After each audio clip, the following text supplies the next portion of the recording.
Believe in Darwinistic evolution? I don't study biology, but yeah, I accept that there is biological evolution. Species diverge and evolve over time. Even Ken Ham believes in that. He just limits it to about what he puts it at 2,000, 4,000 years. Yeah, 4,000 years. He believes that after the animals came off the ark, there was hyper evolution, and he believes in evolution back to the beginning of the family level. He believes that foxes and dogs evolved from a common ancestor back on the ark. It's even on one of his charts that he used in the Bill Nye debate. That's hyper evolution. So even a lot of young earth creationists, I'm not saying you subscribe to Ken Ham's exact worldview, but even a lot of young earth creationists, they believe in evolution. They have to believe in evolution. Ken Ham has to believe in a hyper evolution just to have all of the animals fit on the ark. So everybody believes that animals evolve over time. That's just basic observable science. We can look at that just looking at different horses, different dogs, different cats, It's very basic knowledge. I don't know everything about evolution, but I know that species do evolve over time, and there's plenty of evidence to show that the universe is very old and the Earth is very old. So I think it makes a lot of sense that animals, species, have been evolving for a very long time. Yeah. So, the word evolve, it really just means change. Yeah. But, so I believe in speciation and adaptation, because we see it happening. It's observable. Yeah. Oh yeah. Yeah. But Darwin's theory is that one kind of animal can change into another. He believed that the finches would eventually turn into not a bird. Like they wouldn't be a bird anymore. That's his theory. Like we all come from one thing, and they've all changed into different kinds of animals, right? Like, Do you believe that house cats and lions had a common ancestor? I think so. Yeah. Speciation. Yeah. Do you believe that foxes and dogs and hyenas have a common ancestor? Yeah. Yeah. So Ken Ham does too. Those are different species. Yeah, but it's not. So the specific question, it's like Darwinistic evolution is a whale turning into, so specifically a monkey turning into a human, a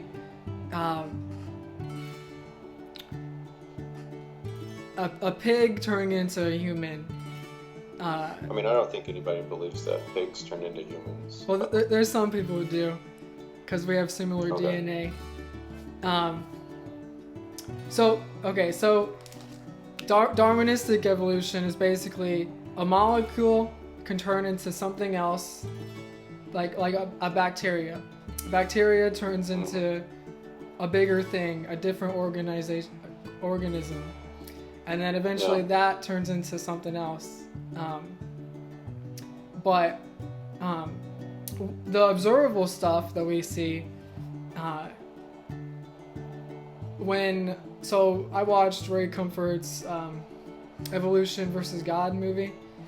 He interviewed the scientists who teach evolution and stuff like that, and he's asking them for one specific example of Darwinistic evolution, and they're saying, "Oh yeah, we have tons," but he's saying, "Hey, give me one, please. I'm begging you." And they don't. They can't. And like the ones that they do, they give him like the molecule, the bacteria. They give him bacteria, and they say the bacteria is changing, and then he says, "What does it turn into?" And then they say, "New bacteria." But the thing is, the bacteria didn't turn into a different organism. It's still bacteria. I don't think we. I'm not going to claim that I understand where life came from. I'm not a scientist. I build houses. But I mean, I do know that we wouldn't expect to see bacteria evolve into something else, even if that did happen billions of years ago. Which I'm not even saying it did, because I don't know where life comes from. But I think that's a little bit irrelevant to the point that we do see species evolve even into new species. That's something we've seen. That's even something that Ken Ham says happened. But that's speciation and the other thing, adaptation.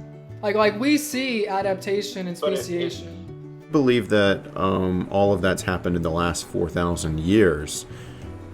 House cats and lions and hyenas and foxes and wolves and, house dogs. If that's happened in the last 4,000 years, and the Earth is 4.5 billion years old, don't you think it would be a lot crazier if you keep going back? It would be more drastic over time. But see, the scientists, they just think that the Earth has been around for that many years. So I'll just mention this real fast. So Darwin believed that the finches would eventually turn into a different bird. No, they would turn into a different animal. But the finches, they just turned into different birds. The same. They just changed the beak, right? And the schools, they teach that evolution, Darwinistic evolution specifically, is 100% fact, but we don't have scientific observable evidence of one creature turning into a whole different creature. We have them adapting, and we have speciation, but I don't think expect to find evidence of that. I don't have one photo that shows me turning into an adult from being a baby. Like, I don't have one photo to show you where this is where I'm a baby, and oh look, this is the day I turned into an adult. You can't, like, something that's that slow. You're not gonna find one picture that's like, see, look, here I'm a baby and an adult in this photo. We're not gonna find a species that's like, oh yeah, this is when X became, Q. You're not gonna see that. And I think that's what a lot of young Earth creationists push for. They're like, well, you showed us this one species, but what about the species between that one and that one? You find the species in between those. It's like, oh, well, that's a totally different species. It's like, well, yeah, because it's not something that happens from one generation to the next. Now, that's something you should expect to find with Ken Ham's evolution, where he says all this evolution happened in the last 4,000 years after they got off the boat. I think they're looking for the wrong thing. And I never even argue for evolution. That's not really my shtick. I don't study biology. That's just from my not even basic understanding of evolution. None of my worldview, nothing in my life revolves around evolution. It's not even important to me, but I'm carrying on this conversation. Okay, so your point about us seeing you turn, evolve, grow, right. That's observable. Yeah, I know. But what isn't observable is all these years that the scientists are saying it took to happen. Like, so the tree rings and everything like that, the ice that they base things off of, and the rock layers, they base their theories on certain ideas that are just ideas. Like, they don't know how long they literally don't know how long it took to do it, and they don't know if there was any factors into it, like but they're saying that it's fact, but but it's not. Do you get that point? Do you believe that they think this because you studied their studies and came to the conclusion that that's what they think, or did you hear Ken Ham or Ray Comfort say that that's what they think, and so now you think that's what they think? Okay, so I grew up in the school system, the public school system. So this is basically the brainwashing part. So I've always heard people say, "Oh, Christians brainwash their kids," but nobody really. No. I've heard the saying, but I've never heard the actual definition of what brainwashing is. And I watched your video, and from what you said, it pretty much describes the public school system. No. So just hear me out. So Bill Nye and Ken Ham, they like to call it the unsupernatural class. They take the idea that God created it completely out. They don't even put it in there, right? What would you want them to teach? Christian creationism? Right, but so I get what you're saying. I do, but for them to leave out the possibility that a God could create the universe in science class, because remember, science just means knowledge. It's a sense of brainwash. They're telling these kids, including me, like growing up, I believed that it took millions of years. I believed all this stuff. A lot of Christians still believe. In fact, I think it's somewhere around half, if not the majority of Christians do believe in an old universe, and a good number of Christians also believe in evolution. It doesn't contradict their theology. So when they're teaching this stuff in public school, they're just teaching science. They're not teaching theology. It's not really the public school system's place to teach theology, but they're not saying that it's an impossibility. They're not saying this proves that there is no God, because for one, it doesn't prove that there's not a God. Evolution doesn't prove that there's not a God, and the Big Bang doesn't prove that there's not a God. So they're just teaching that in class because that's what our best science that's what our best science shows the universe to be. They're not teaching that there's not a God. That doesn't happen anywhere. In all the public schools in Alabama, 80% or so of the people there are Christians, including the teachers. They're still teaching the science, but nobody's saying, hey, you can't be a Christian, because for one, most of the teachers are still Christians.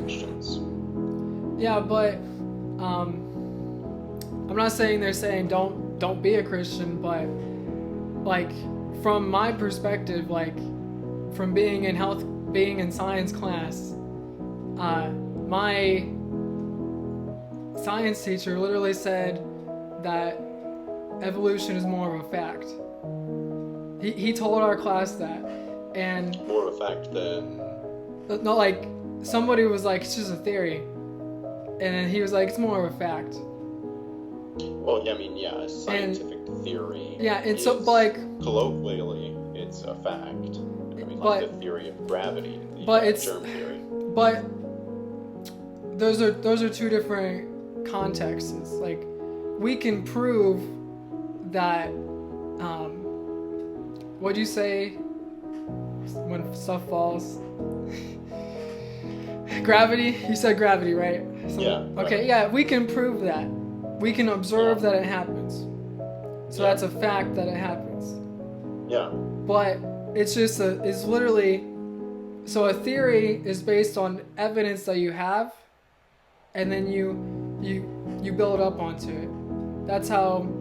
Well, a scientific theory is more that's one of the final steps. I mean, that's when it's gone through all kinds of testing. Yeah, but I mean, it's a fact. I mean, even these young Earth creationists who say they want to argue against it, they still have their own evolution hypotheses. I mean, Ken Ham has his own evolution chart. It's hyper evolution is what he's teaching.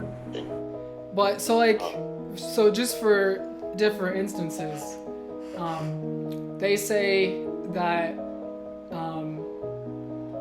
that a meteor destroyed all the dinosaurs. They say that is 100%. So in the books that we're taught as school children, we're taught that is true, that is 100% true, because we're being taught that in school, just like we're being taught math and reading and everything else. We're being taught that these theories that haven't been proven 100% are fact, and we're taught that. We're taught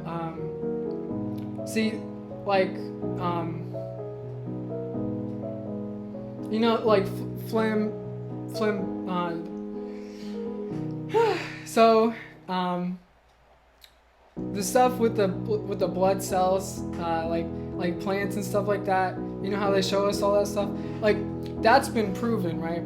That's been proven, and they teach us that.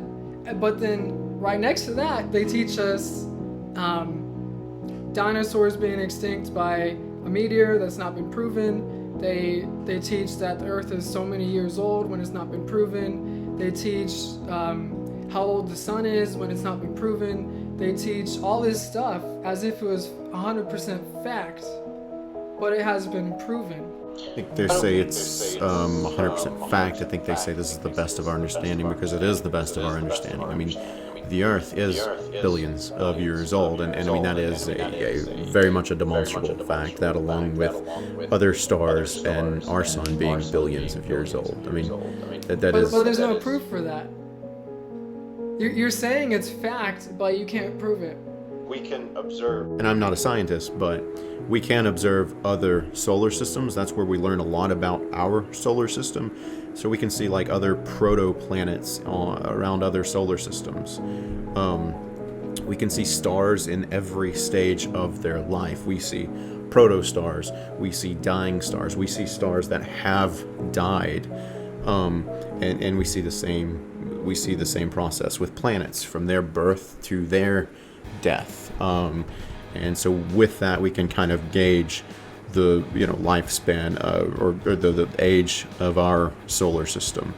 And that is literally observable evidence. You could go buy you a telescope. You might have to spend about $5,000 on one, but you can get you a telescope and you can look at these protoplanets. You can look at these. Well, you can't look at the protoplanets with a $5,000 telescope, but you can look at the protostars. You can look at the stars in all of their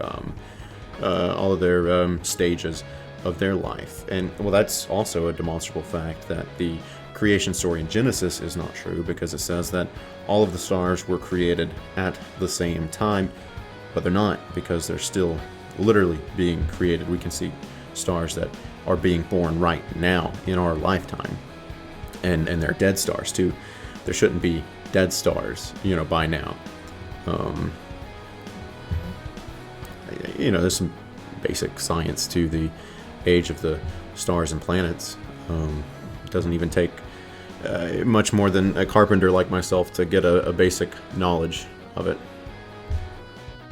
Yeah, I get that.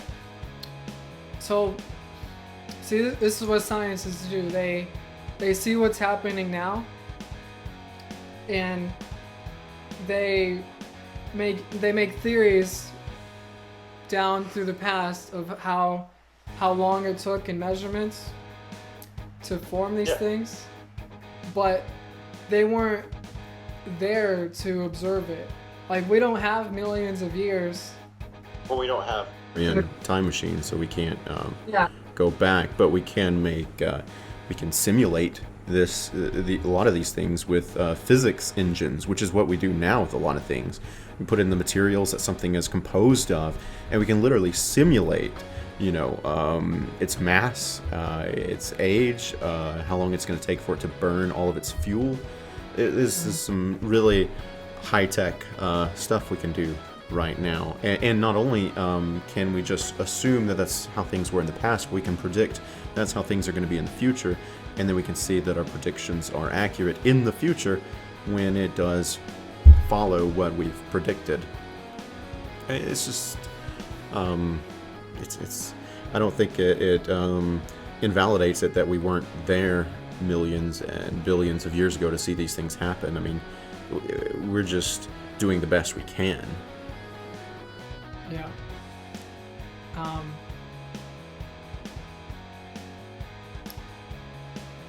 See, for me, it's just like I have to have proof. I like all this stuff that we see now, we can prove it. For someone to say that, I understand what you're saying about the machines that can generate all this stuff, but for them to say that the factors that they are basing it off of is they don't know if the factors are key. Like they don't know if they're always happening. Not be perfect, but is that not more reliable than relying on a 1,500-year-old book? So thanks for watching, everybody. If you're not subscribed to me, go ahead and subscribe to my channel. Like the video, hit the bell icon, and if you're not subscribed to DallasWade, go ahead and subscribe to his channel. Click the like button on his part of this video and click the bell icon so you'll be notified whenever he uploads some new videos. Basically, whenever YouTube sees a subscriber watches my video, YouTube is more inclined to distribute my video to other people groups. So if someone was watching my video without subscribing, it would help tremendously if they did subscribe. If you're a regular viewer, please subscribe. It'll help the channel grow. Maybe one day I can become full-time, be an evangelist full-time doing YouTube. And so this is a free way that you can support me, is just by subscribing, because you're already watching the content, so why not subscribe? And if you're a new viewer, and if you liked the video, I just want to encourage you. This is the content you're going to be getting all the time. It'll really help me out, and I would really appreciate it. So thanks for watching this. I appreciate you guys. Thank you.